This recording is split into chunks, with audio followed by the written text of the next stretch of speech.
parole de notre Seigneur soit... Merci Seigneur Jésus pour ta parole.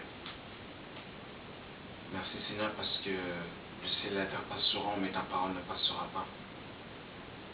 Merci parce que tu veilles sur ta parole pour l'accomplir.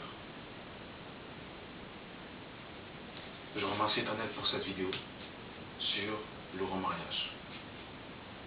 Je sais que beaucoup de chrétiens sont dans des situations compliquées et le but de cette vidéo est de ne vraiment pas condamner qui que ce soit, parce que certaines personnes sont dans des situations compliquées.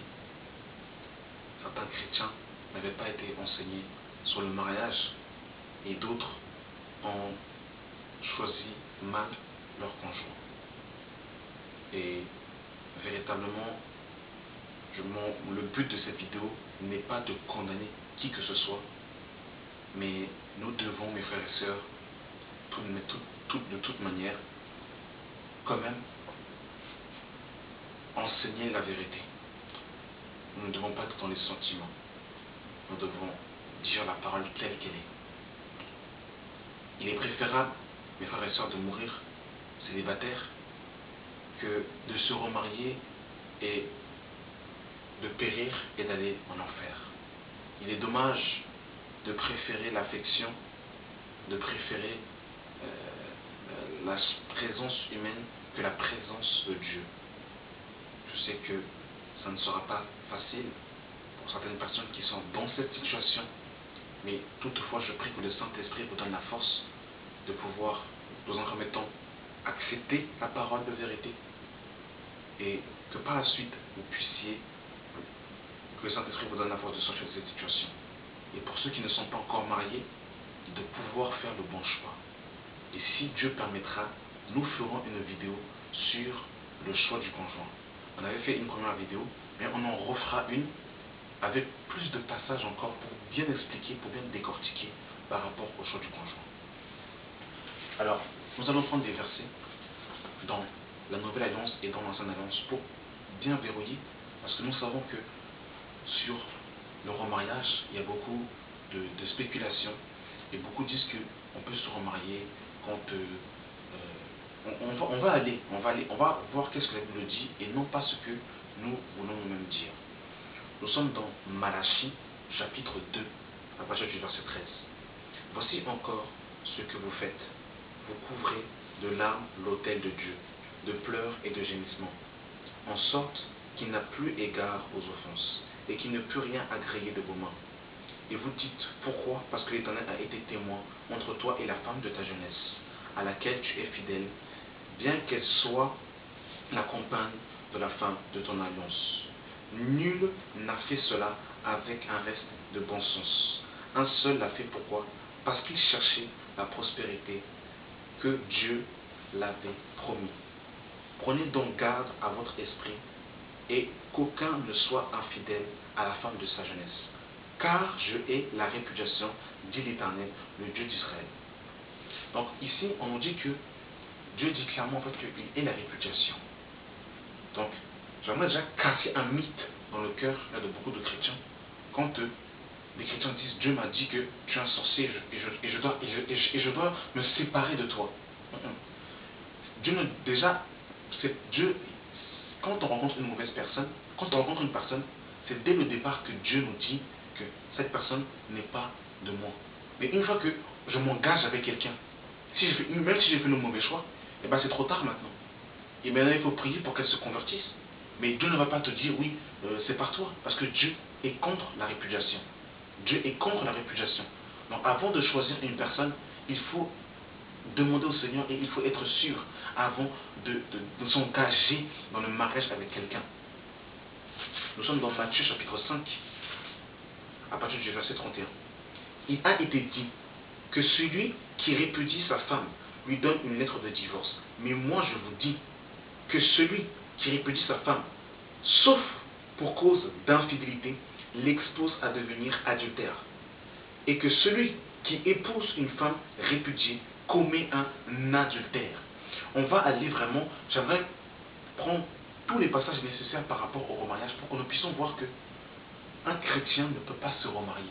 Une fois que un chrétien a fait alliance avec une personne, tant que son conjoint est vivant, il ne peut pas se réengager avec une autre personne.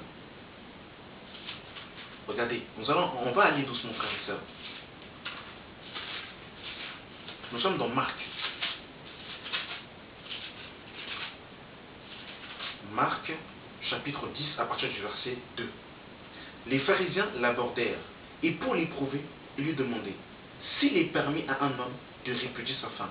Il leur dit, que vous a prescrit Moïse? Moïse, dirent-ils, a permis d'écrire une lettre de divorce et de répudier. Et Jésus leur dit, c'est à cause de la dureté de votre cœur que Moïse vous a donné ce précepte. Mais au commencement de la création, Dieu fit l'homme et la femme. C'est pourquoi l'homme quittera son père et sa mère et s'attachera à sa femme, et les deux deviendront une seule chair. Ainsi, ils ne sont plus deux, mais ils sont une seule chair. Que l'homme donc ne sépare point ce que Dieu a joint. Lorsqu'il fut dans la maison, les disciples l'interrogèrent encore là-dessus et lui dirent, celui qui répudie sa femme et qui en épouse une autre commet un adultère à son égard. Et si une femme quitte son mari et en épouse un autre, elle commet un adultère. Voilà ce que le Seigneur Jésus-Christ va nous prescrire et va nous dire. Alors, ma soeur, tu rencontres un homme parce que tu étais amoureuse et que tu t'aperçois, après être marié, tu t'aperçois que ton homme te frappe, qu'il te bat, qu'il te trompe. Tu peux te séparer de corps, mais tu ne peux pas te remarier tant que ton mari n'est pas mort. Mon frère, tu te maries avec une femme et dans le mariage, tu t'aperçois que cette femme était une sorcière. Eh bien, tu pries pour elle et tu lui imposes les mains pour qu'elle reçoive le Saint-Esprit. Mais tu ne peux pas, mon frère, divorcer sous prétexte que c'est une sorcière pour aller te remarier. Voilà pourquoi mes frères et sœurs, avant de s'engager, de faire une alliance, il faut véritablement, mes frères et sœurs, vérifier si c'est véritablement le plan de Dieu, la volonté de Dieu. Nous sommes dans Jean, mes frères et sœurs, chapitre 4. Jean chapitre 4. À partir du verset 13. Jésus va rencontrer la femme samaritaine au puits de Jacob. Et regardez ce que Jésus va dire à la femme samaritaine. Jésus lui dit, quiconque boit de cette eau aura encore soif, mais celui qui boit de l'eau que je lui donnerai n'aura jamais soif. Et l'eau que je lui donnerai deviendra en lui une source d'eau qui jaillira jusqu'à la vie éternelle. La femme lui dit, Seigneur, donne-moi cette eau afin que je n'ai plus soif et que je vienne plus puiser ici. Va, lui dit Jésus, appelle ton mari et viens ici. La femme répondit, je n'ai point de mari. Jésus lui dit, tu as eu raison de dire, je n'ai point de mari, car tu as eu 5 maris, et celui que tu as maintenant n'est point ton mari. Voyez-vous, en réalité, le premier mari de cette femme était son premier. Ce n'était pas les autres en fait. Donc, voilà, on ne peut pas, mes frères et sœurs, divorcer, remarier et continuer à se dire chrétien, prêcher l'évangile quand on est prédicateur. Si quelqu'un se dit prédicateur et qu'il est divorcé, remarié, mes frères et sœurs, il ne peut pas exercer le ministère. On va voir ça tout doucement, mes frères et sœurs. Jean le Baptiste a été exécuté parce qu'il dénonçait l'adultère de Hérode et d'Hérodias. Nous sommes, mes frères et sœurs, dans Marc.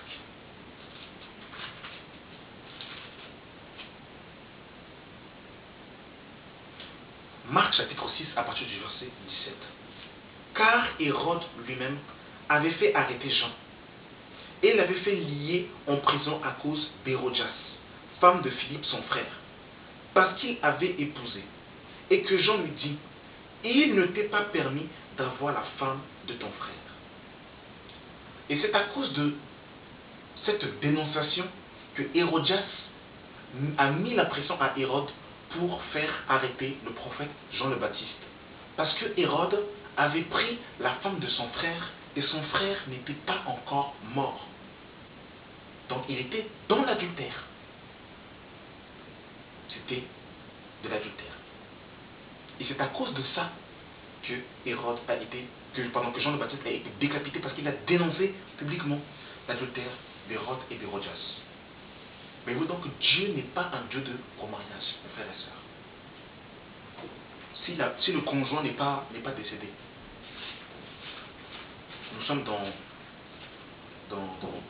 Romains, chapitre 7, à partir du verset 2. Ainsi, une femme mariée est liée par la loi à son mari tant qu'il est vivant. Mais si le mari meurt, elle est dégagée de la loi qu'il a liée à son mari. Si donc, du vivant de son mari, elle devient la femme d'un autre homme, elle sera appelée adultère. Mais si le mari meurt, elle est affranchie de la loi de la sorte qu'elle n'est point adultère en devenant la femme d'un autre. Vous voyez mes frères et sœurs? C'est pour ça qu'il faut véritablement, avant de se marier, oui, tellement en fait on brûle là, on veut se marier parce qu'on ne veut pas brûler, parce qu'on est pressé d'avoir des rapports intimes. Mes frères et sœurs, il est préférable de s'abstenir dans le Seigneur que de se marier pour avoir des rapports intimes et finalement de se mettre avec la mauvaise personne. Nous sommes dans 1 Corinthiens chapitre 7. 1 Corinthiens chapitre 7 à partir du verset 10. À ceux qui sont mariés, j'ordonne, non pas moi, mais le Seigneur, que la femme ne se sépare point de son mari. Si elle est séparée, qu'elle demeure sans se marier ou qu'elle se réconcilie avec son mari. Ça, c'est le Seigneur qui parle. Donc, on ne doit pas, mes frères et sœurs, si une femme se fait frapper par son mari, elle peut se séparer de corps, elle peut prendre une autre maison, mais ça ne lui donne pas le droit d'aller se remarier. Et par la suite, il dira, au verset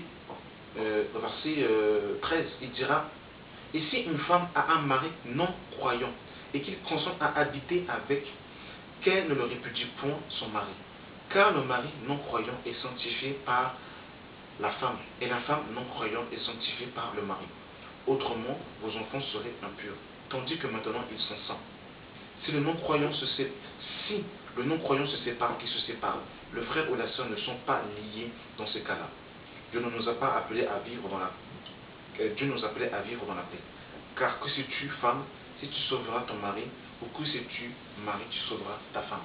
Et ici, l'apôtre Paul ne dit pas que, quand l'apôtre Paul ici dit qu'ils ne sont pas liés dans ce cas-là, ça ne veut pas dire que si, par exemple, une femme se met avec un païen, et si le païen, du jour au lendemain, ne veut plus et part, dans ce cas-là, ils ne sont pas liés. Il faut vraiment comprendre en fait, le contexte, parce qu'en fait, il faut lire tout le contexte. En fait, au chapitre 7, il parle en fait de 3 cas de figure. Il parle en fait de la Vierge, il parle en fait des célibataires, des gens qui sont mariés. Et si par exemple, un homme et une femme étaient mariés au préalable, ils n'étaient pas convertis, et que par la suite, la femme se convertit, et que l'homme, lui, ne veut pas de Jésus, si l'homme veut partir, il peut partir. Mais ça ne veut pas dire que, dans ce cas-là, la femme peut aller se remarier. Parce que par la suite, au même chapitre, au verset 39, il dira, une femme est liée aussi longtemps que son mari est vivant. Mais si le mari meurt, elle est libre de se marier à qui elle veut, seulement que ce soit dans le Seigneur. Donc mon frère, ma soeur, Dieu ne va pas t'aller te dire de te marier avec un païen. Si Dieu t'a dit que c'était lui ou c'est elle, Dieu va d'abord toucher son cœur pour que ce dernier reçoive le Saint-Esprit pour qu'il devienne ton mari. Parce qu'ici il dit que seulement que ce soit dans le Seigneur. Voyez-vous mes frères et sœurs? Et nous allons prendre des passages de l'Ancienne Alliance qui vont confirmer que il faut que le conjoint meure pour pouvoir se remarier. Nous sommes dans Genèse, chapitre 20. Et vous allez voir que même cette loi-là est inscrite dans le cœur des païens. Parce que ici, aujourd'hui, on va dire que non, mais il y a un mariage chrétien, mais il y a un mariage païen. Ça n'existe pas, mes frères et sœurs. Le mariage est donné pour tous les hommes. Maintenant, nous qui sommes chrétiens, nous savons qu'est-ce que le mariage selon Dieu. Mais le mariage est donné pour tous les hommes. Nous sommes dans Genèse, chapitre 20.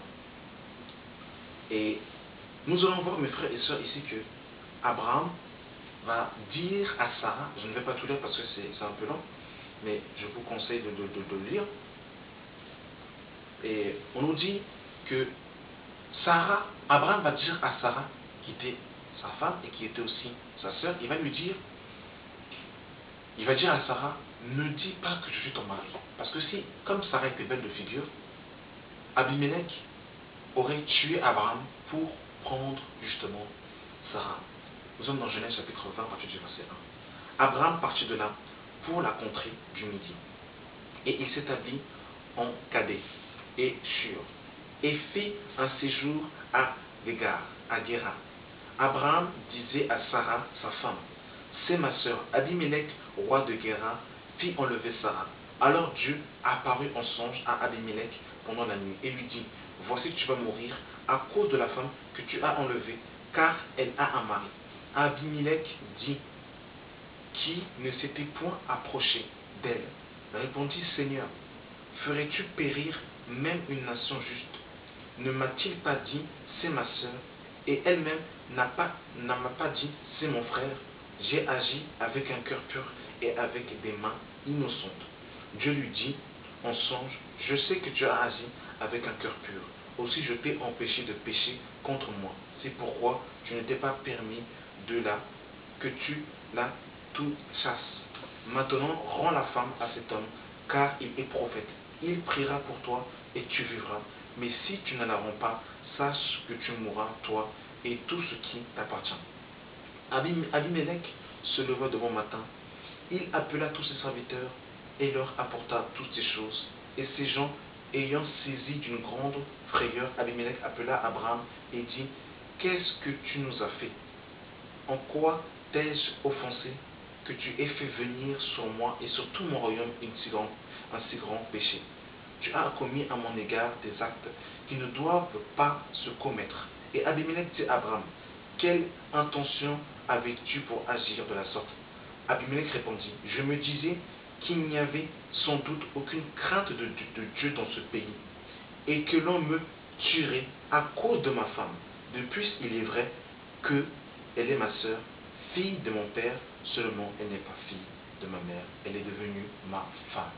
Donc voyez-vous, ici on voit que Abraham va dire à Sarah, dis que je suis ton frère, parce que s'ils savent que je suis ton mari, ils vont me tuer. Et Abimelech, qui n'était pas hébreu, dans son cœur, il avait la loi, la loi de Dieu qui était inscrite, qui lui faisait comprendre que pour que Sarah devienne sa femme, il fallait que le mari de Sarah meure. Voyez-vous, mes frères et sœurs, comment c'est terrible? Et regardez, nous sommes dans 2 Samuel. Oh Seigneur. Seigneur, vraiment sauve-nous. Vraiment, Seigneur, sauve-nous. Vraiment. C'est pour ça, vraiment, que, vraiment, avant de choisir, là, vraiment, que Dieu nous aide. Nous allons lire un dernier chapitre, un dernier récit. C'est l'histoire de Beersheba avec le roi David. Le roi David, qui était un homme de guerre, ce jour n'était pas allé en guerre. Il était resté dans ses appartements et il a aperçu une femme du nom de Beersheba, qui était la femme de l'un de ses serviteurs, qui s'appelait Uri. Et David va commettre un péché. Il va envoyer son serviteur au premier front pour que son serviteur meure, afin qu'il puisse justement prendre pour femme Beersheba, qui était la femme de son serviteur. Nous sommes dans 2 Samuel chapitre 11 à partir du verset 1. L'année suivante, au temps des rois se soumettait aux campagnes, David envoya Joab et ses serviteurs et tout Israël pour détruire les fils d'Ammon et pour assiéger Rabat. Mais David resta à Jérusalem. Un soir, David se leva et se coucha. Et comme il se promenait sur le toit de la maison royale, il aperçut de là une femme qui se baignait et qui était très belle de figure. David fit demander qui était cette femme. Et on lui dit, n'est-ce pas Beersheba, la fille d'Éliam, femme d'Uri et Étienne? Et David envoya des gens pour la chercher. Elle vint vers lui et il coucha avec elle. Après s'être purifiée de sa souillure, elle retourna dans sa maison cette femme devint enceinte et il fit dire à David, je suis enceinte. Nous sommes au verset 14, je ne vais pas tout lire, mais je vous conseille de lire pour justement pour vérifier, aussi pour vous enrichir. Nous sommes au verset 4 de 2 Samuel 11. Le lendemain matin, David écrivit une lettre à Joab et envoya par la main d'Uri. Il écrivit dans cette lettre, placez Uri au plus fort du combat et retirez-vous de lui afin qu'il soit frappé et qu'il meure. Joab, en assiégeant la ville, plaça Uri à l'endroit qu'il savait défendu par de vaillants soldats. Les hommes de la ville firent une sortie et se battirent contre Joab. Plusieurs tombèrent parmi le peuple, parmi les serviteurs de David. Uri, le Héthien, fut tué. Et au verset 26, la femme d'Uri apprit que son mari était mort, et elle pleura son mari. Quand le deuil fut passé, David l'envoya chercher et la recueillit dans sa maison. Elle devint sa femme et lui enfanta un enfant, ce que David avait fait déplu à l'Éternel. Et au chapitre 12, Dieu va envoyer le prophète Nathan pour justement dénoncer le péché que David aura commis. Donc on voit ici que David avait su que pour pouvoir marier Beersheba, il fallait que son mari soit tué. Et il va commettre un péché, il va envoyer Uri au premier plan pour qu'il soit assassiné afin de pouvoir marier Beersheba. Donc, mes frères et sœurs, et on ne peut pas, mes frères et sœurs, on ne peut pas divorcer et remarier. Et j'allais terminer, mais je me suis souvenu d'un dernier passage, comme nous l'avons dit précédemment, qu'un prédicateur ne peut pas enseigner la parole du Seigneur et être divorcé ou remarié. Nous sommes dans Tite, chapitre 1, à partir du verset 5, qui nous dit « Je t'ai établi en Crète, afin que tu mettes en ordre ce qui reste à régler. Et selon mes instructions, tu établisses des enceintes dans chaque ville. Si s'y trouvent quelques hommes irréprochables, mariés d'une seule femme. » Donc, mes frères et sœurs, voilà pourquoi est-ce que, avant de courir dans le mariage, il faut être sûr que la personne que je vais choisir, c'est vraiment la volonté de Dieu et qu'elle a véritablement la crainte de Dieu. Parce que mon frère, ma soeur, si tu choisis un homme parce qu'il est beau physiquement ou parce qu'il est riche, tu risques de le regretter amèrement. Et si ce n'est pas le bon, eh ben, tu vas rester lié à lui jusqu'à ce que la mort vous sépare. Et vous? C'est pour ça que véritablement, frères et sœurs, chrétiens enfants de Dieu, assurons-nous de choisir la bonne personne que Dieu a prévue pour nous. Mais ne prenons pas l'initiative de choisir par nous-mêmes, de courir dans le mariage, parce qu'il n'y a pas de remariage dans le Seigneur. Donc, si vous voyez un pasteur qui est divorcé, remarié, sachez qu'il est disqualifié. Soit il doit se réconcilier avec sa première femme, ou soit il doit demeurer seul. Voyez-vous, mes frères et sœurs, voilà pourquoi est-ce que vraiment, ce n'est pas une blague. Le mariage n'est pas une blague. Le mariage est une alliance. Et souvenez-vous, mes frères et sœurs, de l'histoire de Josué. Il y a des Gabaonites qui vont se déguiser, ils vont partir vers Josué et ils vont, ils vont usurper une fausse identité. Et quand Josué va faire alliance avec eux, par la suite, Josué va se rendre compte que c'était une ruse, mais c'était trop tard. Une alliance était une alliance. Il ne pouvait plus revenir en arrière. Donc avant de faire alliance avec quelqu'un, il faut s'assurer que, véritablement, c'est la bonne personne. Et pour passer à la nouvelle alliance en Jésus-Christ, il a fallu que Christ meure pour que la nouvelle alliance soit effective. Pour que la première alliance qui avait été faite par Moïse, justement, que la loi de Christ rentre en vigueur, et il fallait que Christ meure. Donc voilà, mes frères et sœurs, merci d'avoir suivi cette vidéo. Que Dieu vous bénisse dans le nom de notre Seigneur Jésus-Christ. Amen.